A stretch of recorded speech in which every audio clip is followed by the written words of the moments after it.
চুতীয়াসকলক আটাইতকৈ বেছি প্ৰতাৰণা কৰিছে মুখ্যমন্ত্ৰী হিমন্ত বিশ্ব শৰ্মা চৰকাৰে। সংগঠনেৰে মুখ্যমন্ত্ৰীৰ আলোচনাত ঠিকেই থাকে, কাৰ্যকৰীহে নহয়। চুতীয়া জাতিৰ কীৰ্তিচিহ্ন সংৰক্ষণক লৈ নিৰ্বিকাৰ চৰকাৰ।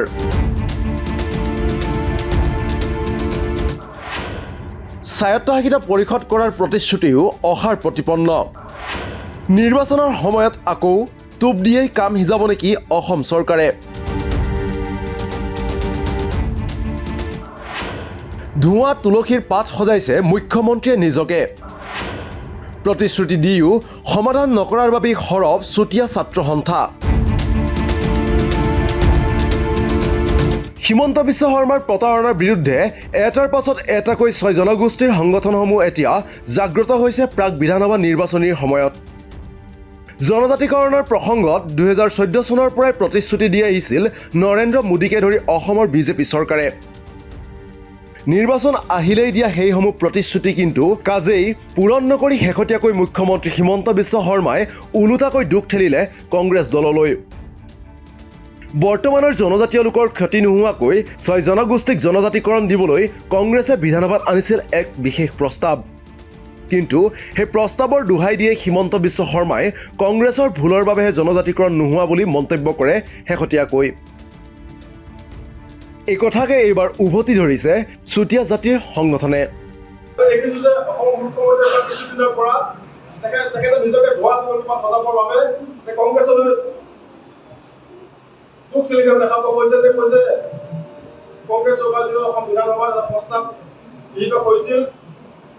এই প্ৰস্তাৱটো আচলতে অসমৰ চুতীয়াকে ধৰি ছটা জনজাতিকৰণৰ ক্ষেত্ৰত ব্যৱহাৰ হৈছে। আমি অসম মুখ্যমন্ত্ৰীক স্পষ্ট কৰিছো যে তেখেতে কংগ্ৰেছ চৰকাৰ যিহেতু মহাবালী মন্ত্ৰী আছিল আৰু বৰ্তমান তেখেত অসম মুখ্যমন্ত্ৰী, তেখেতে কিয় সেই আনৰ কাৰণে দুখ চাইকৈ কিয় তেওঁ বিধানসভাত সেই প্ৰস্তাৱ সংশোধন কৰিবৰ কাৰণে ব্যৱস্থা গ্ৰহণ কৰা হোৱা নাই নেকি? মন কৰিবলগীয়া যে কংগ্ৰেছে অনা প্ৰস্তাৱ বুলি কৈয়ে দায়িত্ব সামৰা হিমন্ত বিশ্ব শৰ্মা নেতৃত্বাধীন চৰকাৰে কিন্তু সেই প্ৰস্তাৱৰ সংশোধন কৰিবলৈ এই পৰ্যন্ত কোনো বিশেষ পৰিকল্পনা হাতত লোৱা নাই। সন্দেহ হয় যে আগন্তুক বিধানসভা নিৰ্বাচনৰ প্ৰতি লক্ষ্য ৰাখি পুৰণি প্ৰস্তাৱৰ সংশোধনৰ কথা কৈ আকৌ টোপ দিয়াৰ চেষ্টা কৰিব পাৰে দল সংগঠনসমূহক লৈ। আনহাতে জনজাতিকৰণৰ বিষয়টোৰ উপৰিও চুতীয়া জাতিৰ পুৰণি কীৰ্তিচিহ্নসমূহ সংৰক্ষণ কৰাৰ প্ৰতিশ্ৰুতি মতে আজিও একো পদক্ষেপ গ্ৰহণ কৰা নাই বুলি মন্তব্য কৰে সদৌ অসম চুতীয়া ছাত্ৰ সন্থাই। লগতে স্বায়ত্তশাসিত পৰিষদ দিয়াক লৈও সৰব হয় ছাত্ৰ সংগঠনটোৰ সভাপতি মহেন বৰা। গতিকে আমি অসমৰ মুখ্যমন্ত্ৰীক আজি সংবাদমেলত আমি সুধিব বিচাৰিছো যে চুতীয়া জনগোষ্ঠীক কেতিয়া স্বায়ত্তশাসন প্ৰদান কৰা হ'ব, ঐতিহাসিক প্ৰাচীন কীৰ্তিচিহ্ন এই কীৰ্তিচিহ্নবোৰ কেতিয়া সংৰক্ষণ কৰা হ'ব, আৰু ২০২৬ চনৰ বিধানসভা নিৰ্বাচনৰ প্ৰাক মুহূৰ্তত চুতীয়াসকলক যদি জনজাতিকৰণ সমস্যা প্ৰদান নকৰে তেতিয়া চুতীয়া ছাত্ৰ সন্থাই চুতীয়া জনগোষ্ঠীৰ ৰাইজক লগতে বিজেপি চৰকাৰ শাসনৰ গাড়ীবোৰ উপায় দিবৰ কাৰণে আমি পৰিকল্পনা প্ৰস্তুত কৰিম। আনহাতে সংগঠনটোৰ সাধাৰণ সম্পাদক ৰাজু চুতীয়াই কিদৰে অসমৰ মুখ্যমন্ত্ৰীয়ে প্ৰধানমন্ত্ৰীক ধন্যবাদ দিছিল জনজাতি প্ৰসংগত দিয়া মন্তব্যক লৈ তাৰো তীব্ৰ সমালোচনা কৰে নেতাগৰাকীয়ে। চুতীয়া জাতিটোক চূড়ান্তভাৱে প্ৰতাৰণা কৰিছে বুলি মন্তব্য কৰে সাধাৰণ সম্পাদকগৰাকীয়ে। আমি দেখিছো সেইদিনা তেখেতে বক্তব্য প্ৰদান কৰিছে যে কংগ্ৰেছ চৰকাৰ দিনত এনেকুৱা এটা প্ৰস্তাৱ লৈ থোৱা হৈছে তাৰ কাৰণে কিন্তু আমি ৬ জনগোষ্ঠীক জনজাতি মৰ্যাদা প্ৰদান কৰিব পৰা নাই। কিন্তু তেখেতক আমি প্ৰত্যুত্তৰ দি কওঁ তেখেতে এদিন কিন্তু মোদী চৰকাৰ বিজেপি চৰকাৰ ৬ জনগোষ্ঠীক জনজাতি কৰাৰ কাৰণে কিন্তু ধন্যবাদ দিছিলে।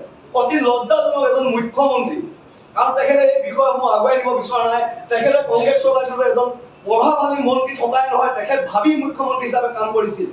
আৰু সেই পৰিৱেশত আপোনালোকে নিশ্চয় জানে পৰৱৰ্তী সময়ত তেখেত কেনেধৰণে মুখ্যমন্ত্ৰী হৈছিল আৰু মুখ্যমন্ত্ৰীয়ে অসমৰ যিসমূহ জ্বলন্ত সমস্যা ৬ জনগোষ্ঠীকে ধৰি পিনি অসমৰ যিসমূহ জ্বলন্ত সমস্যা এই সমস্যাসমূহ সমাধান কৰাৰ ক্ষেত্ৰত বেলেগলৈ বল ঠেলি বিষয়সমূহ ৰাজনীতি কৰা তেখেতে পৰিলক্ষিত হৈছে।